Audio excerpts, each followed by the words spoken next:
കരങ്ങൾ കൂപ്പി കണ്ണുകൾ തുറന്ന് ഇതാ ജീവിക്കുന്ന കർത്താവ് ഈ അൽത്താരയിൽ എഴുന്നള്ളിയിരിക്കുന്നത് കണ്ട് സ്നേഹത്തോടെ വിശ്വാസത്തോടെ കർത്താവിനെ ആരാധിച്ചുകൊണ്ട് നമുക്ക് ഒരുമിച്ച് പ്രാർത്ഥിക്കാം. പരിശുദ്ധ പരമ ദിവ്യകാരുണ്യ നാഥനായ ഈശോയ്ക്ക് എന്നേരവും ആരാധനയും സ്തുതിയും പുകഴ്ചയും ഉണ്ടായിരിക്കട്ടെ. കരങ്ങളെ മാറോട് ചേർത്ത് പിടിച്ച് സ്വസ്ഥാനങ്ങളിൽ ഇരുന്നോ നിന്നോ മുട്ടുകുത്തിയൊക്കെ ഈ നിമിഷങ്ങളിൽ പ്രാർത്ഥിക്കാം. മോനെ നിന്നെ കരുതുന്ന ഒരു കർത്താവ് അൾത്താരയിലുണ്ട്. നിന്നെ അതുപോലെ ചേർത്ത് പിടിക്കുന്ന ഒരു കർത്താവ് അൾത്താരയിലുണ്ട്.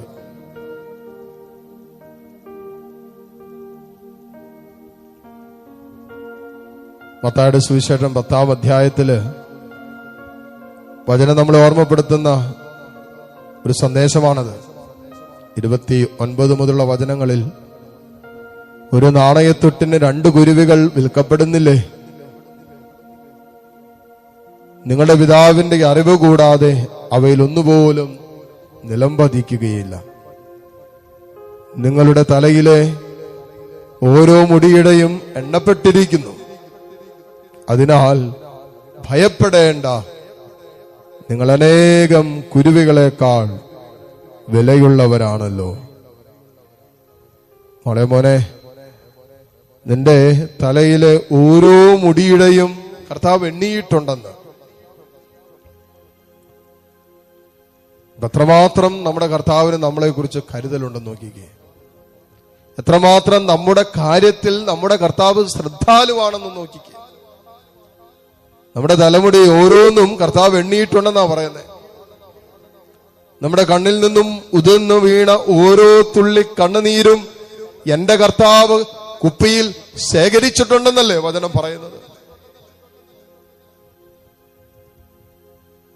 നിന്റെ ഇന്നോളമുള്ള ജീവിതത്തിന്റെ അലച്ചിലുകളെല്ലാം അവൻ തന്റെ പുസ്തകത്തിൽ രേഖപ്പെടുത്തിയിട്ടുണ്ട്. ഒന്നുപോലും നിന്റെ ദൈവം കാണാതെ പോയിട്ടില്ല. മോനെ കർത്താവിൽ ആശ്രയിക്കുക. അതുകൊണ്ട് ദൈവത്തിൽ നിന്റെ ജീവിതം സമർപ്പിക്കുക. കർത്താവ് നിന്നെ നോക്കിക്കൊള്ളും. അതുകൊണ്ട് വിശ്വസിക്കുക, എന്റെ കർത്താവ് എന്നെ നോക്കിക്കൊള്ളും.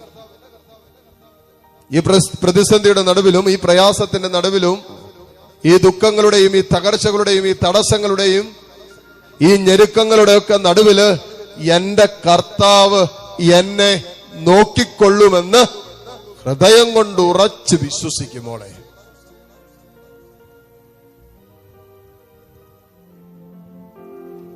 മാറോട് ചേർത്ത് പിടിച്ച കരങ്ങൾ ദിവ്യകാരുണ്യത്തിലേക്ക് ഉയർത്തിപ്പിടിക്കാം. ഈശോ നിന്നെ ആശീർവദിക്കാൻ പോകുന്ന സമയമാണ്. ഈശോ നിന്നെ അനുഗ്രഹിക്കാൻ പോകുന്ന സമയമാണ്. നിന്റെ നെഞ്ചിന്റെ എല്ലാ വേദനകളും ഹൃദയത്തിന്റെ എല്ലാ ഭാരവും ഈശോയുടെ സന്നിധിയിലേക്ക് ഉയർത്തിപ്പിടിച്ച് മക്കളെ ഓർത്ത് ഭാരപ്പെടുന്ന മാതാപിതാക്കൾ ഈ കൂട്ടായ്മയിലുണ്ട്. ജീവിത പങ്കാളിയുടെ ചില ദുശീലങ്ങളെ ഓർത്ത് ഒത്തിരി സങ്കടപ്പെടുന്നവർ ഇതിനകത്തുണ്ട്. ലക്ഷക്കണക്കിന് രൂപയുടെ ബാധ്യതയുടെ നടുവിൽ നിന്ന് നിന്നെ വിളിക്കുന്ന മക്കളുണ്ട്. തീരുമാനങ്ങൾ എടുക്കാൻ ബുദ്ധിമുട്ട് അനുഭവപ്പെടുന്ന ഒരു ഈശോയെ ഈ ആരാധനയിൽ പങ്കുചേരുന്നുണ്ട്. ഈശോയുടെ നിയോഗങ്ങളുടെ മേലെ നിന്റെ കരുണ വർഷിക്കണമേ. ആ നിയോഗങ്ങളെല്ലാം ഈശോയുടെ സന്നിധിയിലേക്ക് ഉയർത്തി താഴ്ന്ന സ്വരത്തിൽ സ്തുതിച്ച് പ്രാർത്ഥിച്ചുകൊണ്ട് ഈശോയുടെ ആശീർവാദം സ്വീകരിക്കാം. പരിശുദ്ധ പരമമാം ദിവ്യകാരുണ്യമേ,